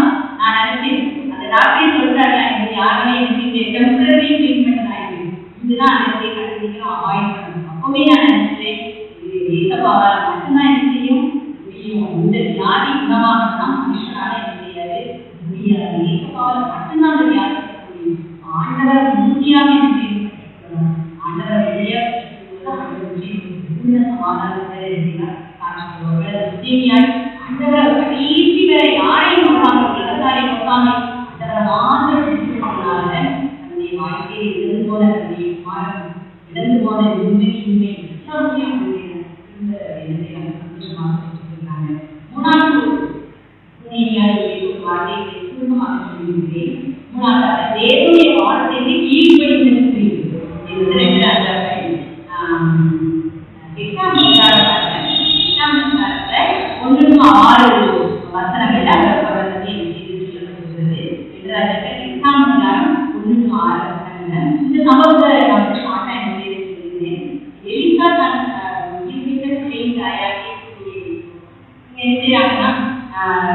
குடும்பமா இருக்காங்க. அப்புறம் ஒரு நாள் எழுத்தாளர்கள் சொல்றாரு, அந்த சூரியனியாய் குடும்பத்தை பற்றி சொல்றாரு, நீ எழுதுனா நீ உன் வீட்டாளன் கூட எழுந்து புறப்பட்டு போய் எங்கேயாவது தங்களை கர்த்தர் பஞ்சத்தை கழிப்பார், அது 7 வருஷம் தேசத்தில் இருக்கும் என்று சொல்லியிருந்தாங்க. 7 வருஷம் பஞ்சம் வரும்போது அதனால சூரியனியாய் உங்களே கூட்டிட்டு உங்க வீட்டார் அனைவரோடு கூட எங்கேயாவது இருந்து போயிடுது, சூரியனுடைய என்ன செய்யாத இருக்காது, எங்கேயாவது போயிடுது அப்படின்னு சொன்ன உடனே நினைச்சிட்டாங்க. தேவனுடைய வார்த்தைக்கு சொல்லிட்டு கீழ்ப்படிந்து உடனே தன்னுடைய குடும்பத்தாரை கூட்டிட்டு செய்யறாங்க. வெளிச்ச தேசத்துக்கு செய்யறாங்க, போயிடறாங்க. அதுவே என்ன செய்யறாங்க, 7 வருஷம் அவங்க செஞ்சிருக்கிறாங்க. திரும்ப 7 வருஷம் கழிச்சு தன்னுடைய சூழ்நிலை செய்யறாங்க, திரும்ப வராங்க. அந்த 7 வருஷம் அவங்க வீட்டுல அவங்க இல்லைங்கிறதுனால அவங்களுடைய வீடு போயிட்டு அவங்களுடைய வயல் நிலங்கள், அவங்களுடைய சொத்துக்கள், அவங்களுடைய குடும்பத்தை தன்னுடைய எல்லா பொருட்களையும் 7 வருஷம் இல்லாததுனால இந்த எங்க துணைவியாய் வருவா, அவங்களுடைய குமாரன் இந்த எங்க வருவான், அவங்களுடைய குடும்பத்தார் இந்த எங்க வருவாங்கன்னு சொல்லி அவங்களுடைய மக்களே எடுத்துட்டாங்க. 7 வருஷம் ஆயிட்டு அவங்க இருந்தாங்க, இன்னும் வரமாட்டாங்க அப்படிங்கிற ஒரு எண்ணத்துல எல்லா சூறையாடப்பட்டிருக்கிறது. அவங்களுடைய வீடு, அவங்களுடைய வயதிலங்கள் எல்லாமே சூறையாடப்பட்டிருக்கு. இவங்க போய் ராஜாட்ட போய் என்ன செய்யறாங்க, முறையிடுறாங்க. துணைவியார் 7 வருஷம் கழிச்சு வந்து என்னுடைய வயதுக்காகவும் தன்னுடைய வீட்டுக்காக போறாங்க. அந்த நேரம் பார்த்து போறதுக்கு ஆயத்தம் ஆயிட்டு இருக்காங்க. அப்போ ஏஆர்சியை கூப்பிடுறாரு. எலிசா தீர்க்கதரிசி வேலைக்காரர் ஏஆர்சியை ராஜா என்ன செய்யறாரு, கூப்பிடுறாரு. இப்ப அங்க வா அப்படின்னு சொல்லி அவரை கூப்பிட்டு எலிசா செய்த அதிசயம் 4ஆம் வசனம், எலிசா செய்த அதிசயங்களை எல்லாம் நீ எனக்கு விவரமாக சொல் அப்படின்னு அந்த நேரத்தில் சொல்றாரு. உடனே இவளும் வீட்டுல இருந்து கடந்து போகையும் அங்க கேஆர்சி சொல்றதும் சரியா இருக்கு. 5ஆம் வசனம், செத்து போலவே நீர்ப்பித்தார் என்பதை அவன் ராஜாவுக்கு அறிவிக்கிற பொழுது இதோ அவன் நீர்ப்பித்த பிள்ளையின் தாயாகிய அந்த ஸ்திரீ வந்து தன் வீட்டுக்காகவும் தன் வயதுக்காகவும் ராஜா நடத்தை முடிந்தார். அப்பொழுது கேஆர்சி, ராஜாவாகிய ஆண்டவனே, இவள் தான் அந்த ஸ்திரீ, எலிசா உயிர்ப்பித்த என்னுடைய குமாரன் தான் என்றார். கேஆர்சி சொல்லவே கரெக்டா துணைவியான ஸ்திரீயும் அவருடைய குமாரனும் மோசத்துக்கு சரியா நினைச்சது போய் காணப்பட்டு அப்படியே ராஜா நான் இப்ப சொல்லிட்டு இருக்கேன் போன குமாரனை இந்த எலிசா திட்டத்திற்கு செய்கிறார். இவருடைய குமாரன் தான் இந்த எலிசா திட்டத்திற்கு தீர்ப்பித்தார் என்று சொன்ன உடனே ராஜாவே செய்கிறார். கேட்கிறார், யார் கேட்கிறார், துணைவிய வீட்ட நிர்மாண பிரமாண சொல்றார். மனைவி போயிட்டு ஆண்டவரை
படிப்படியாக ஆண்டவர் அவருடைய வார்த்தையை பலப்படுத்தி அவருடைய காரியங்களாக செய்கிறார்.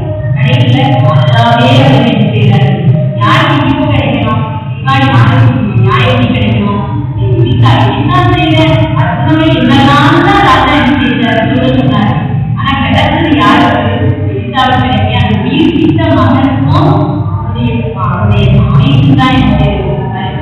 7 வருஷம் விட்டு போற எல்லா காரியங்களும் எவ்வளவு ஃப்ரீயா இருக்கு. நம்ம யோசிச்சு பார்க்கணும். 7 வருஷம் எங்கேயாவது கேட்டோம், எல்லாம் மொத்தத்தெல்லாம் புரியுது. கிடைக்குமா? ரொம்ப கஷ்டம் தானே கிடைக்கிறது. அவ்வளவுதான் கொஞ்சம் நீதி ஏதோ கிடக்கும், அதை மட்டும் செய்யலாம் எடுத்துக்கலாம். ஆனா இவா என்ன செய்யலாம்? ஆண்டவர் முக்கிய ஆண்டவருக்கு என்ன செய்யலாம்? கீழ்ப்படுகிறார். நிறைய ஆண்டவருக்கு நீங்க போ சொன்ன உடனே ஆண்டுடைய சம்பள ஆண்டுடைய தேவனுடைய வார்த்தைக்கு கீழ்ப்படுகிறதுனால எல்லாருமே என்ன செய்யலாம்? நம்ம அதே வாழ்க்கையை யாரைதான் சார்ந்திருக்கணும்? அந்தவராய் என்ன செய்யணும்? ஆண்டுடைய வேத வார்த்தைக்கு என்ன செய்யணும்? கீழ்ப்படியணும். அப்படியே தேவனுடைய வார்த்தைகள் நமக்கு எதில் கொடுக்கப்பட்டிருக்கிறது? அந்த வேத புத்தகத்துடைய எல்லாம் என்ன செய்யணும்? எல்லாம் என்ன செய்து கொடுக்கப்பட்டிருக்கிறது? ஆலயத்தில் ஊழியக்காரர்கள் மூலமாக ஆண்டுடைய வார்த்தைகளை கேட்கிறோம். பாடல்கள் மூலமாக ஜெபங்களின் மூலமாக ஆண்டுடைய வார்த்தைகள் நமக்கு கொடுக்கப்பட்டு கொண்டே இருக்கிறது. தேவனுடைய வார்த்தைக்கு கீழ்ப்படினா நிச்சயம் ஆண்டவர் இழந்து போன எல்லாரையும் திரும்ப நமக்கு பெற்றுக்கொள்ள நல்லவராக இருக்கிறார். நல்ல வருஷத்துடைய பெண்களுடைய கருத்து வேதத்தின் ஆண்டு என்று சொல்லப்பட்டிருக்கிறது. அதிகமாக உள்ள காலத்தில் இப்போ கிருபையின் காலம், கிருபையின் காலம் ஆண்டு நமக்கு அனுமதிக்கிறார். ஆனா நம்முடைய பிள்ளைகள்லாம் கிருபையின் காலத்தில் இருக்கிற மாதிரி இல்லை. கையில் கிருபை எப்பவும் என்ன செய்யறாங்க? வைத்துக்கொண்டே இருக்கிறாங்க. எல்லாரும் தான் பெரியவங்க தான், பெரியவங்களும் எல்லாரும் தேவைக்கு பயன்படுத்தி மற்றபடி அந்த எதை பயன்படுத்தணும்? அதிகமான வேதத்தை வாசிக்கணும், அதிகமான வேதத்தை நேசிக்க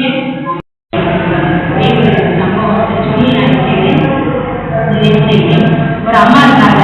அந்த அம்மா தூரம் பிரயாணம் என்ன செய்யறாங்க? வாயிலாக நடந்து செல்வதற்காக என்ன செய்யறாங்க? நடந்து செய்யறாங்க. அப்ப தன்னுடைய அந்த அம்மா தன்னுடைய வேலைக்காரி சொன்னாங்க, ஏன்னா அம்மா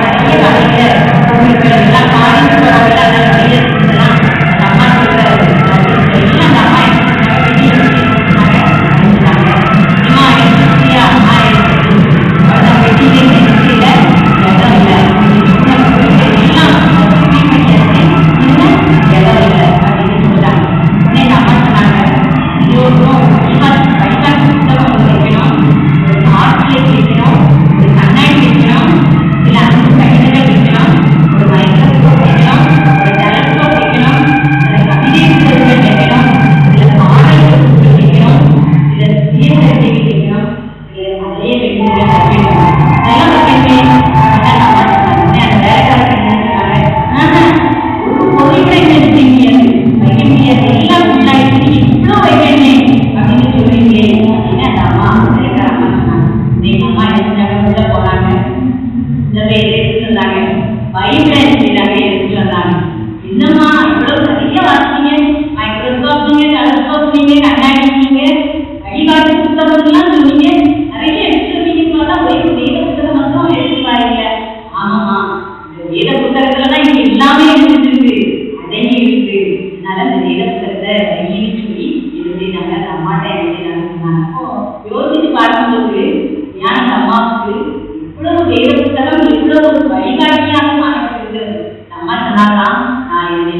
அம்மா சொல்றாரு. எல்லாம் அந்த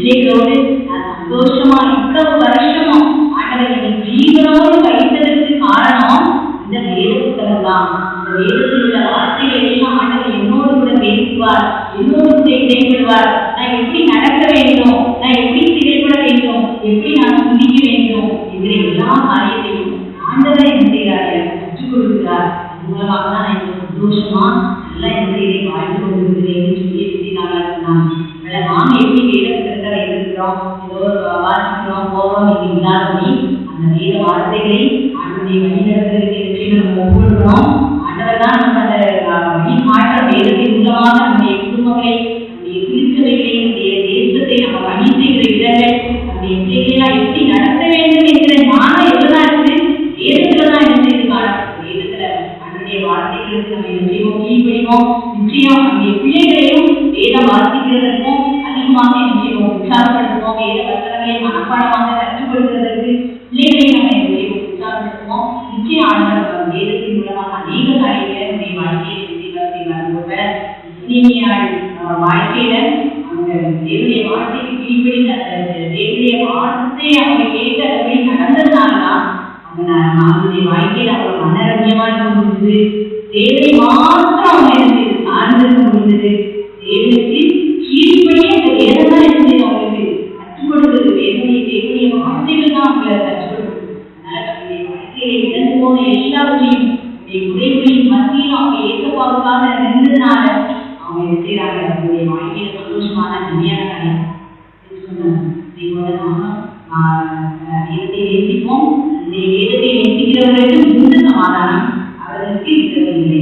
இதுதானே இந்த வார்த்தையை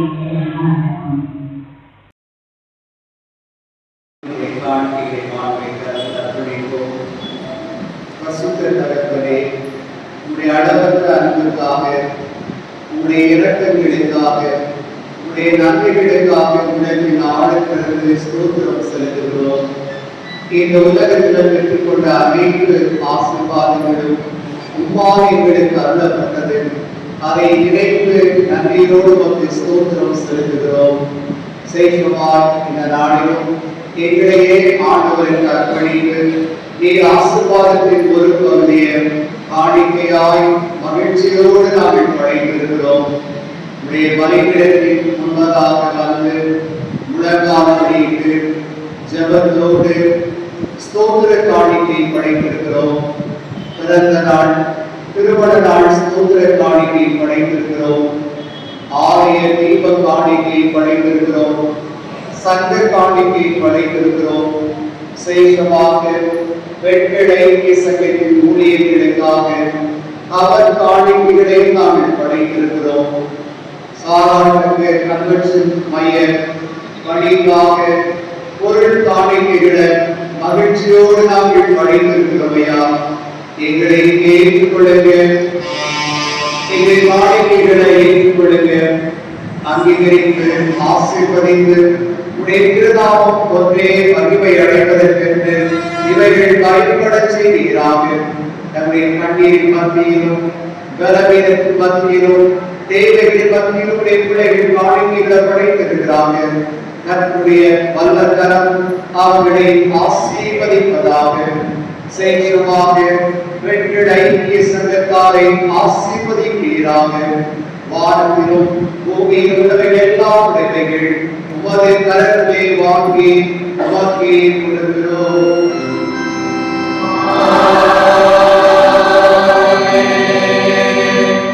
ஜெபம் பண்ண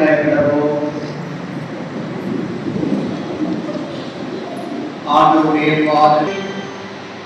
சமாதானத்தோடு உலகத்துக்குள் புறப்பட்டு போங்கள். திடமனதாய் இருங்கள்.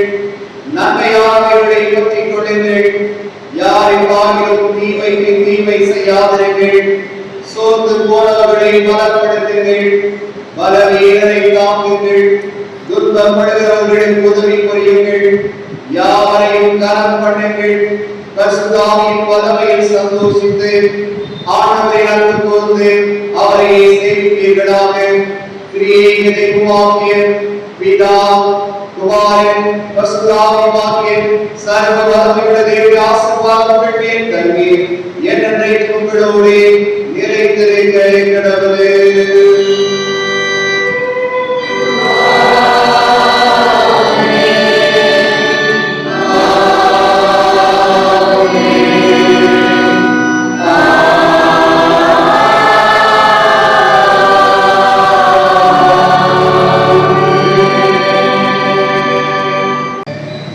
உலகத்தின் ஜோதியான எங்கள் தகப்பனை, இந்த காலை வேளையிலே கூடி வந்து சந்திக்கவும் ஆராதிக்கவும் கிருபை செய்ததற்காய் ஸ்தோத்திரம் செலுத்துகிறோம். உலகத்துக்குள் நாங்கள் புறப்பட்டு செல்லுகிறோம். இருளான இந்த உலகத்துல நீர் எங்கள் வெளிச்சமாக இருந்து தொடர்ந்து எங்களை வழிநடத்தி ஆசீர்வதியும். இயேசுவின் மூலம் வேண்டிக் கொள்கிறோம் பிதாவே, ஆமென். கர்த்தர் உங்களோடு கூட இருப்பாராக. தேவ சமாதானத்தோடு சென்று வாருங்கள். என்னுடைய நாமத்தினாலே, ஆமென். எல்லாருக்கும் ஸ்தோத்திரம், எல்லாருக்கும் ஸ்தோத்திரம். கர்த்தர் உங்கள் ஒவ்வொருவரையும் ஆசீர்வதிப்பாராக.